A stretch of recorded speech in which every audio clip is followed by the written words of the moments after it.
भगवान बद्री विशाल जी का जो है ये पावन स्थल है। नृसिंह मंदिर जोशीमठ उत्तराखंड।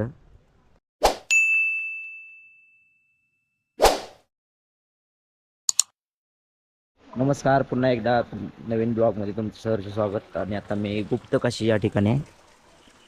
इथून जाणार आहे आता बद्रीनाथला। तर आजचा ब्लॉग कंटिन्यू करा।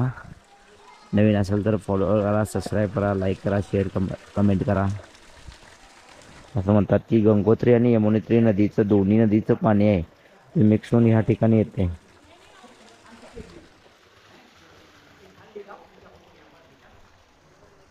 गुप्तकाशी हे नाव का पडलं?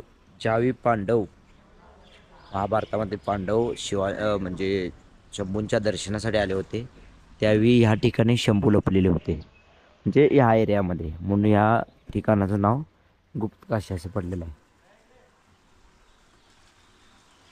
बद्रीनाथला चाललोय, बद्रीनाथला जाताना रोड एवढा भारी आहे की नाही बघा। वर एकदम दरड कोसळल्यासारखं, जे इथं दरड कोसळलेलं आहे सोडा, पण हेवी रोड आहे एकदम, गाडी स्लो घ्यायला लागते। आणि समोर टर्न असं आहे की समोरचं काय दिसतच नाही।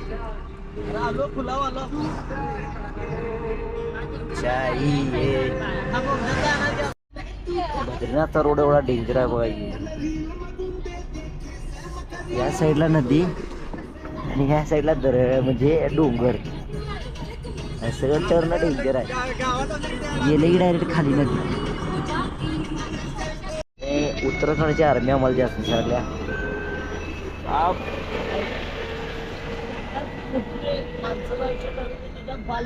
आर्मी जास्त चाललंय इकडं, काय माहित नाही, पण भारी वाटायला लागले। मगाशी आम्हाला हात केला एका आर्मीच्या दोन ऑफिसरांनी। उत्तराखंडमध्ये नाही वॉटरफॉल असतं, रस्त्याला एवढं वॉटरफॉल असतं विशेष नाही। काय इकडं चालू आहे म्हणजे आर्मी एवढी जायला लागल्या, मला काय समजलं। मगापासून जवळजवळ 10-12 आर्मीचे ट्रक दिसतात। थोडं काय झालं काय माहीत नाही, भीती वाटते जरा। पाऊस कधीपर्यंत काही होते असं आपला प्रवास होतो। बघू शकताय आम्ही आता बद्रीनाथला चाललोय आणि विजय विसी केदारनाथवरून आल्यानंतर यांचे चाल विसी आणि आता मांड्या सगळे संपले, म्हणजे असं चालायची ना आले। आम्ही आता निघालोय बद्रीनाथला आणि वाटतं एक प्रॉब्लेम झालाय मोठा की लँडस्लाईड झाली आहे इथं खाली समोर। थोड्या गाड्या, आमची गाडी आहे थोड्या अंतरावर, बघूया आता केवढं झालंय, जरा बघायला निघालोय। आमच्या वेळी असं का होते, परवा पण असंच झालं, तिथं आमचं 4 तास गेलं। आणि आता बघूया परत काय झाले। आपण त्या ठिकाणी आलोय, किती वेळ झाला काय माहित नाही। अरे बापरे, एवढं आले बघा खाली घसरून। काय होतंय, तास 1.5 तास लागलो उपचार भाई। कितना टाइम हुआ ये उठ कितना टाइम हुआ? 1 तास चालू आहे काम। बघा केवढं खाली आले, कसं तर रोड केला आता, बघूया। 2015-16 स्प्लेंडरवरनं कोल्हापुरात फिरायची, तसे सगळे भाऊ आपली स्प्लेंडर घेऊन आले। कहाँ से आए भाई? पंजाबी। ये पंजाबी भाई बहुत स्प्लेंडर बहुत बढ़िया कर दिया भाई ने, सगळी स्प्लेंडर घेऊन आले एकदम हार्ड मध्ये। सगळ्या दगडात निघालं असं वाटायला लागले साईडला।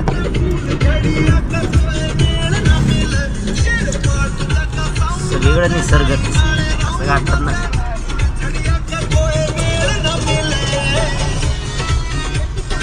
मेंबरांचा असली गाडी मारायला लागली नाही, काळजाचं पाणी मारायला लागले। हा सिंगल रोड आहे, डबल गाडी आली की डायरेक्ट थांबवायला लागते। दगड बघा केवढ्या उरात, म्हणजे जायचं कसं, आपल्याचा गाडा अक्षरशः बंद नसते, थोडी उंची आहे, वर करून बघायला लागली।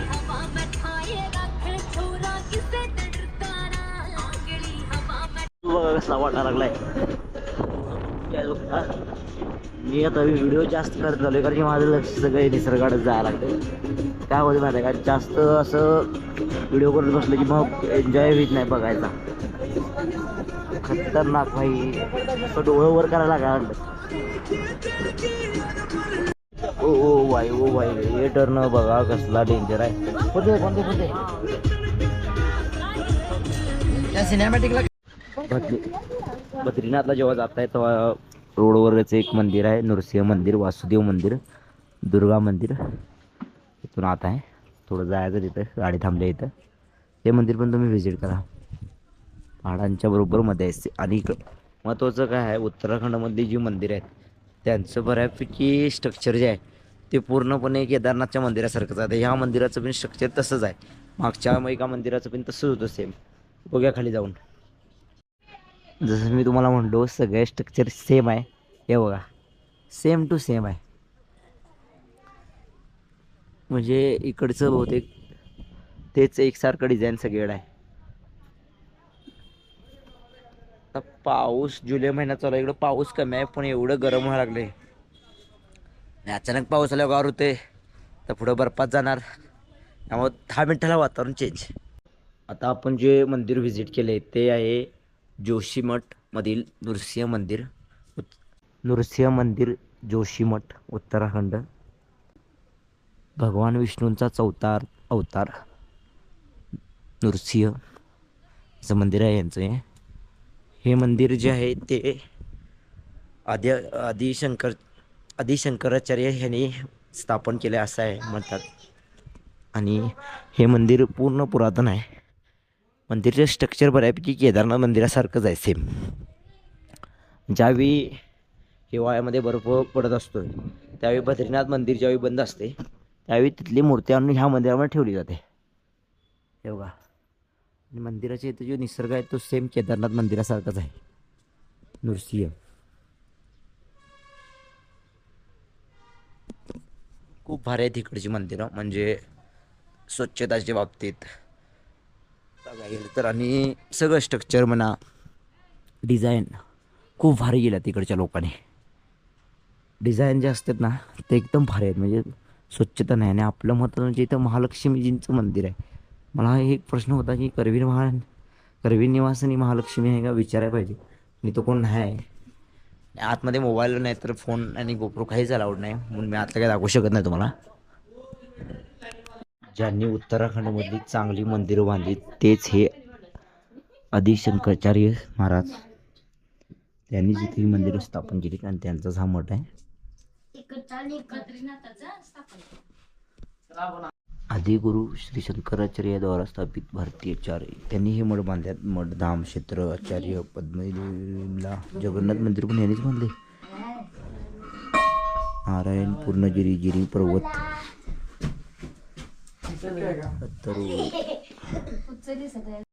इथं आल्यानंतर तुम्हाला ओरिजिनल सफरचंद खायला मिळतील, जी छोटी आहेत.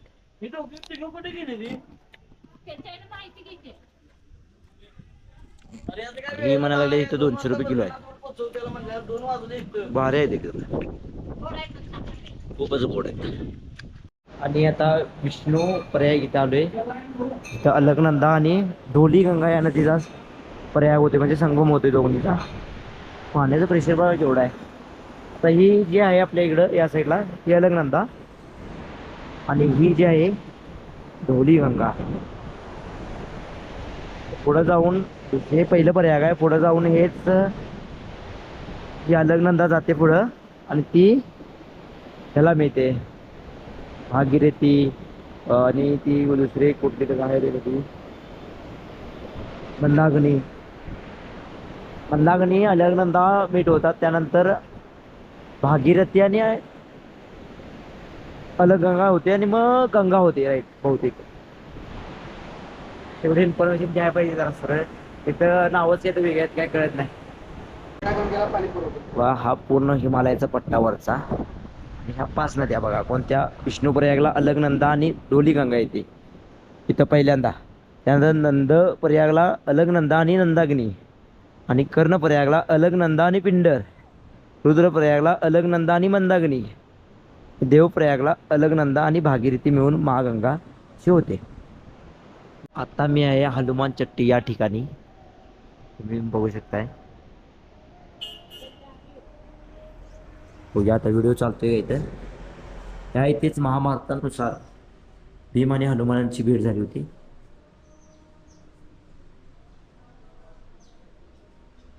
हनुमानांची भेट झाली होती असे म्हटले जाते.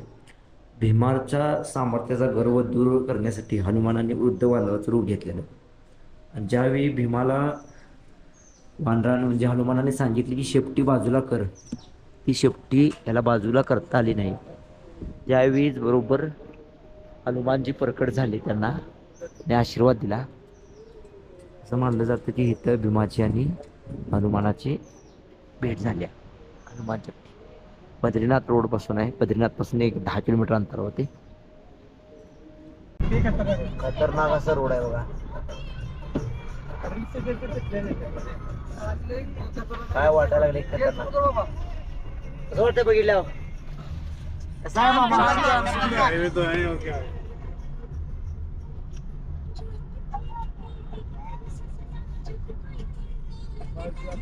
इकडं थांबला पोचले आता बद्रीनाथच्या इथं.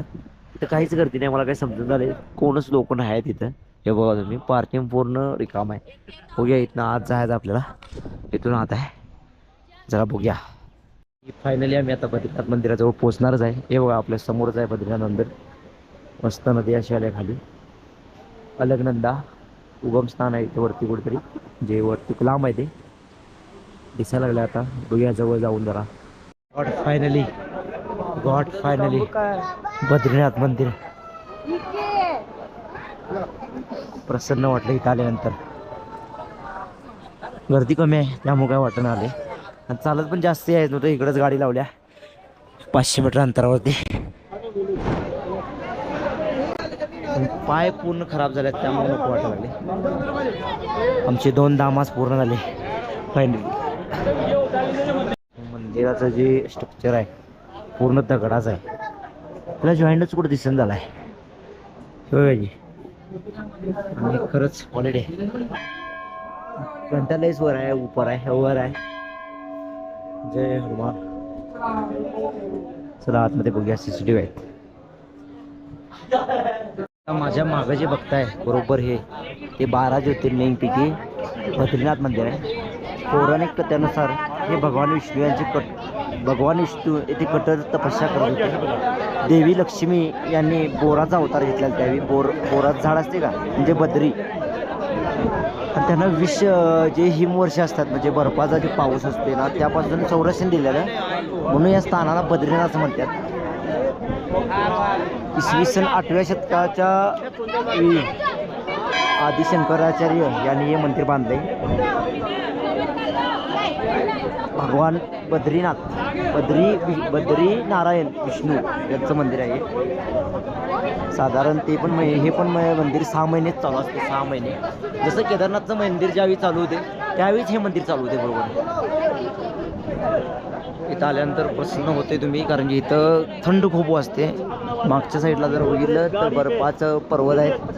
हे बघा इथं ही नदी अलकनंदा.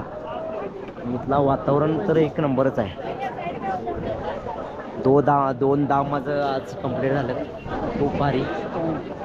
जरा 12 ज्योतिर्लिंग कंप्लीट करायचे आहेत. आपण थोडं करेल, थोड्या म्हणजे वर्षात काही नाही, थोड्या दिवसात बघूया आता कसं होतं. जय बद्रीनाथ.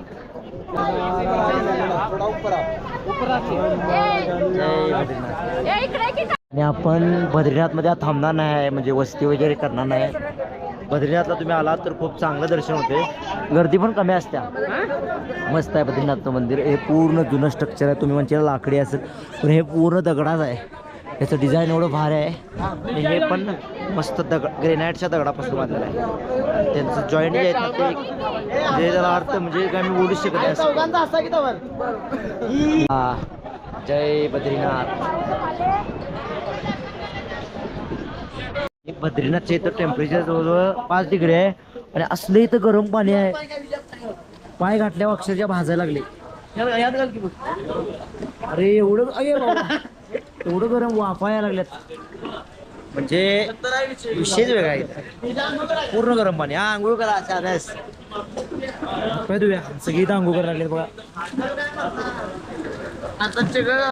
आणि हे गरम पाणी 12 महिने असते. इसका कुछ जानकारी बता सकते हैं आप, मतलब इतिहास जाणून घेऊया थांबा. त्या तिथे आहेत आमच्याकडं. मतलब ये क्या है, मतलब ये गर्म पानी के साथ है? दोस्तों नहीं, आपको पहले से बताओ, पहले से. ये भगवान बद्री विशाल जी का जो है ये पावन स्थल है. जो ये गर्म पानी जो इसका रहस्य है, इसमें भगवान विष्णु ने बैठ के तप करा था और लक्ष्मी जी की उत्पत्ति हुई थी लक्ष्मी स्तंभ से. वहाँ पे एक पेड़ का पेड़ था, तो जब भगवान विष्णु बैठ के तपस्या कर रहे थे तो उसमें माता लक्ष्मी ने उनके ऊपर छाव करा, तो माता लक्ष्मी की उत्पत्ति वहीं थी. वहीं से ही मतलब उत्पत्ति हुई है. और अभी तक आप अगर उसके अंदर हाथ डालोगे तो पत्थर पे पेड़ के दाने जैसे महसूस होता है. पूरे आकार है पेड़ जैसा है, जैसा फल और वो होता है बद्री पेड़ का पेड़ बोलते हैं ना उसको? हाँ, बद्री बेल, का पेड़ भी मतलब बोलते बोर हैं. बोर बोर, हमारे यहाँ उसको बोर बोलते हैं, बोरात से. हमारे इधर पेड़ बोलते हैं. तो अभी भी मतलब जैसे पेड़ का जो फल होता है उसका आकार उस पत्थर पे छापा हुआ है. किस पत्थर पे? हाँ, वो आगे वो जहाँ से लक्ष्मी की स्तंभ जहाँ पे वो कपड़ा लगा है वहाँ पे. कपड़ा लगा है, तो माता लक्ष्मी की उत्पत्ति वहीं से हुई है. और भगवान बद्री विशाल की जो मूर्ति मिली है वो मिली है ये नारदशिला से आगे है. भगवान नारद जी ने वहाँ पे भगवान बद्री विशाल जी की अलकनंदा में जो मूर्ति है वो मिली थी, तो स्थापना फिर ऊपर बद्री विशाल के मंदिर में उनकी स्थापना की गई. थैंक यू, बहुत बहुत धन्यवाद. Thank you. आपने बहुत सही मेरे को इनकी जानकारी दे दी. हम बहुत दूर से आए, महाराष्ट्र से आए, कोल्हापुर. यहाँ पे पंचशिलाओं का मध्य ये बद्रीनाथ है. नारद शिला, मार्कंडेय शिला, नरसिंह शिला, वहरा शिला और नाहरा शिला. और यहाँ पास में कोई और मंदिर है क्या, एक ही है भी? मेन मंदिर यही है भगवान बद्री विशाल जी का. उसके अलावा आप जा सकते हो तो चरण पादुका है, वहाँ पे भगवान बद्री विशाल विष्णु जी के चरण पादुका है पत्थर पे, तो वहाँ भी आप जा सकते हो. यहाँ पे अभी भीड़ नहीं है ज्यादा, क्यों मतलब? भीड़ इसलिए नहीं है ताकि थोड़ा बरसात का सीजन भी हो गया है. ज्यादा भीड़ कब होती है मतलब? सबसे ज्यादा भीड़ होती है यहाँ पे मई और जून में होती है. तो स्टार्ट कब हुआ है? अप्रैल में? अप्रैल 23 अप्रैल को भगवान बद्री विशाल बंद जी कब के होगा? कपाट खुल जाते हैं और नवंबर में भगवान बद्री विशाल जी के कपाट बंद हो जाते हैं. थँक्यू, बहुत बहुत शुक्रिया. जसं की मी तुम्हाला सांगितलं होतं की 5 नद्या मिळून गंगा होते. त्यातला एक संगम आहे भागीरथी आणि अलकनंदा, ती मिळून पुढं गंगा होते. त्याचा संगम इथं आहे, तो प्रयाग. तुम्हाला दाखवत थांबा. तर माझा ड्रोनचा थोडा प्रॉब्लेम झाला आहे, त्यामुळे मला ड्रोनवरनं दाखवता येणार आहे. तेव्हा तुम्हाला इथं दिसून जाईल. ही अलकनंदा, ही भागीरथी, दिस इज अलकनंदा. ही फास्टली येते आणि ती स्लोली येते. ह्या दोन्हींचा मिळून पुढं गंगा होते. माझ्या ड्रोनला थोडा प्रॉब्लेम झाला काल, म्हणून मी इथं ड्रोन फ्लाय करू शकलो नाही. ही बघा भागीरथी, जी आपल्या इथून एक या साईडनं म्हणजे केदारनाथ साईडनं, आणि ही अलकनंदा जी बद्रीनाथ साईडनं येते. ही दोन्ही कनेक्ट होऊन इथं पुढं गंगा होती. ज्या 5 नद्या आहेत एकत्र वरती आलेल्या, डोली गंगा, तसेच अलकनंदा, मंदाकिनी आणि पॅरेड असं काहीतरी नाव आहे, आणि ही भागीरथी, अशी मिळून आपली होते गंगा. त्याचा ड्रोन शॉट खूप भारी आला असता. बघूया कुठं जर कोणी घेतलेला मिळाला तर तुम्हाला ॲड करायचं पाहिजे, भारी होईल. मी इमॅजिन केलं होतं यार येताना की असा ड्रोन शॉट घ्यायचा मला, सवर्ण आणि टॉप घेऊन असं दाखवायचं मस्तपैकी. काय एक किरकोळ मिस्टेक झाली काल माझ्या हातून, माझा ड्रोन खाली पडला. त्याला 20,000 रुपये खर्च आहे. असले आता पर्याय नाही, त्या गोष्टी काढल्या की माझं डोकं हँग होते. जाऊया आपण आता पुढचं एन्जॉय घेऊया.